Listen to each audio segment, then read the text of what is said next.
ഗാന്ധിയനും സാമൂഹിക പ്രവർത്തകനുമായ M N Karassery ഇപ്പോൾ ടെലിഫോൺ ലൈനിലുണ്ട്. ശ്രീ എം എൻ കാരശ്ശേരി, CPM-നെ പോലെ ഒരു പാർട്ടി ഇത്തരമൊരു നടപടി സ്വീകരിക്കുന്നതിന്റെ സാമൂഹിക പ്രത്യാഘാതം എന്താണ്? ഇത് അങ്ങേയറ്റം നാണക്കേടുണ്ടാക്കുന്ന ഒരു കാര്യമാണ്. എന്ന് വിചാരിച്ചാല് പോലീസ് ഈ ഒരു സംഗതി കണ്ടെത്താൻ ഇത്രയും വൈകി എന്നുള്ളത് കുറ്റകരമായ അനാസ്ഥയാണ്. കാരണം അത് ഇന്നത്തെ കാലത്ത് ഇത്തരം സൈബർ കുറ്റകൃത്യങ്ങളൊക്കെ ഏതാനും മിനിറ്റ് കൊണ്ട് കണ്ടെത്താവുന്നതാണ്. അത് ഇത്രയും വൈകി എന്തൊക്കെ ബഹളം അവിടെ ഉണ്ടായി, ആരൊക്കെ തെറി പറഞ്ഞു, എന്തൊക്കെ പ്രശ്നങ്ങൾ, എന്തൊക്കെ പത്രസമ്മേളനം, എത്ര മനുഷ്യന്റെ സമയം, ഊർജം ഒക്കെ വെറുതെ പാഴിലായി പോവല്ലേ. ഇത് തീർച്ചയായിട്ടും ആ ബന്ധപ്പെട്ട ആൾക്കെതിരായിട്ട് കഴിയും വേഗം കേസെടുക്കണം. ഞാൻ അന്ന് പറഞ്ഞിരുന്നു ഷാഫി അങ്ങനെ ചെയ്യാനിടയില്ല എന്നാണ് എന്റെ ഉത്തമ ബോധ്യം. ഇപ്പോ അത് തെളിഞ്ഞു എന്നുള്ളതിൽ വളരെ ആശ്വാസമുണ്ട്. കാരണം ഏതാന്നിപ്പോ തിരിഞ്ഞല്ലോ, അത് പുറത്തു വന്നത് വളരെ നന്നായി ഞാൻ വിചാരിക്കുന്നത്. ശരിക്കും CPM ജനങ്ങളോട് മാപ്പ് വരേണ്ടതാണ്. ശ്രീ എം എൻ കാരശ്ശേരി, ഷാഫി പറമ്പിൽ അത് ചെയ്തു എന്നതിനപ്പുറം ഒരു മുസ്ലിം ലീഗ് പ്രവർത്തകൻ, ഒരു പ്രാദേശിക പ്രവർത്തകന്റെ പേരിലാണ് ഈ സാധനം പുറത്തു വരുന്നത്. അപ്പോൾ മുസ്ലിം ലീഗിനോടുള്ള ഒരു മുൻവിധി, അയാളുടെ സമുദായത്തോടുള്ള മുൻവിധി, അങ്ങനെ പല അടരുകളില്ലേ ഇതിന്?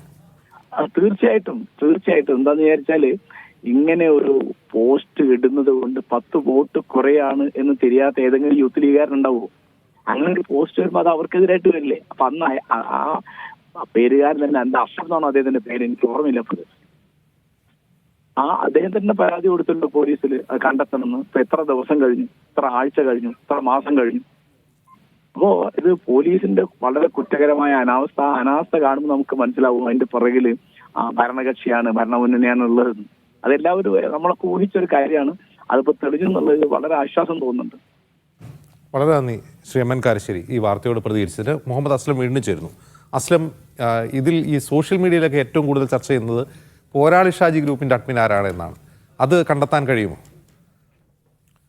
പോരാളി ഷാജി ഇതിൽ ഏറ്റവും അവസാനത്തെ ഒരു കണ്ണി മാത്രമാണ്. 8:23 ഈ പോസ്റ്റ് പോരാളി ഷാജിയിൽ വരുന്നത്. അതിന് മുമ്പേ അമ്പാടിമുക്ക് സഹാക്കൾ എന്ന് പറയുന്ന ആളുടെ പോസ്റ്റിലാണ് 3 മണിക്ക്, അന്ന് 2000 ഈ വർഷം ഏപ്രിൽ 25 ഉച്ചയ്ക്ക് 3 മണിക്ക് അമ്പാടിമുക്ക് സഹാക്കൾ വരികയും തുടർന്ന് അങ്ങോട്ട് KK ലളിതയെ, മുൻ MLA KK ലളിത തുടങ്ങി DUFയുടെയും CPM-ന്റെ ഒക്കെ നേതാക്കൾ അത് വ്യാപകമായി ഷെയർ ചെയ്യുകയും ചെയ്തു.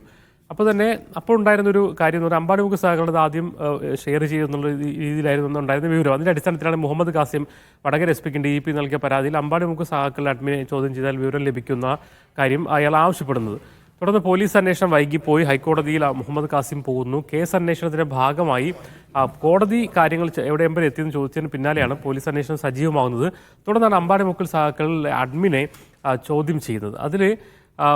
അത് അയാൾ ചോദിച്ചപ്പോൾ റെഡ് ബറ്റാലിയൻ എന്ന് പറയുന്ന ഒരു വാട്സപ്പ് ഗ്രൂപ്പിൽ നിന്നാണ് തനിക്ക് കിട്ടിയത്. അത് 2:33 ആ ഒരു ഗ്രൂപ്പിൽ ഈ പോസ്റ്റ് വന്നതെന്ന് പറയുന്നു. 3 മണിക്ക് താൻ പോസ്റ്റ് ചെയ്തെന്ന് പറയുന്നു. സ്വാഭാവികമായിട്ടും ആ റെഡ് ബറ്റാലിയൻ എന്ന് പറയുന്ന വാട്സപ്പ് ഗ്രൂപ്പിലേക്ക് അന്വേഷണം പോകുന്നു. അതിൻ്റെ അഡ്മിൻ അമൽ റാമിനെ ചോദ്യം ചെയ്തപ്പോഴാണ് റെഡ് എൻകൗണ്ടർ എന്ന് പറയുന്ന പോസ്റ്റിലേക്ക് വാട്സപ്പ് ഗ്രൂപ്പിൽ നിന്നാണ് തനിക്ക് ആദ്യം കിട്ടിയത്. പോലീസ് പരിശോധിക്കുമ്പോൾ അയാളുടെ അതിൻ്റെ അഡ്മിനെ വിളിച്ച് ആ ഫോൺ പരിശോധിക്കുമ്പോൾ 2:31 അന്നേ ദിവസം 2:31 ഇതിൽ വന്നതെന്ന് വിവരം ലഭിക്കുന്നു. ഇതിൻ്റെ അടിസ്ഥാനത്തിലാണ് അയാളോട് ചോദിക്കുന്നത് എവിടെ നിന്ന് തനിക്ക് കിട്ടിയെന്ന് ചോദിച്ചപ്പോൾ ഇനി എവിടെ നിന്ന് കിട്ടിയെന്ന് അറിയില്ല, അപ്പോൾ എവിടെ നിന്നോ കിട്ടിയെന്നുള്ള മറുപടി മാത്രമാണ് നൽകിയത്. സ്വാഭാവികമായിട്ട് അത് പോലീസ് വിശ്വസിക്കുന്നില്ല. അതിൻ്റെ അടിസ്ഥാനത്തിലാണ് പോലീസ് അയാളുടെ ഫോൺ ഫോറൻസിക് പരിശോധനയ്ക്ക് നൽകിയത്. ശരിക്കും റെഡ് എൻകൗണ്ടർ എന്ന് അവിടെ ആ വാട്സപ്പ് ഗ്രൂപ്പിൽ എത്തി നിൽക്കുകയാണ്. അവിടെയാണ് ഇതുവരെയുള്ള പോലീസ് അന്വേഷണത്തിൽ ഏറ്റവും ആദ്യം ഈ സ്ക്രീൻഷോട്ട് വരുന്നത് റെഡ് എൻകൗണ്ടർ എന്ന് പറയുന്ന പോസ്റ്റാണ്. അതിൻ്റെ അഡ്മിൻ എന്ന് പറയുന്നത് റിബേഷ് രാമകൃഷ്ണൻ.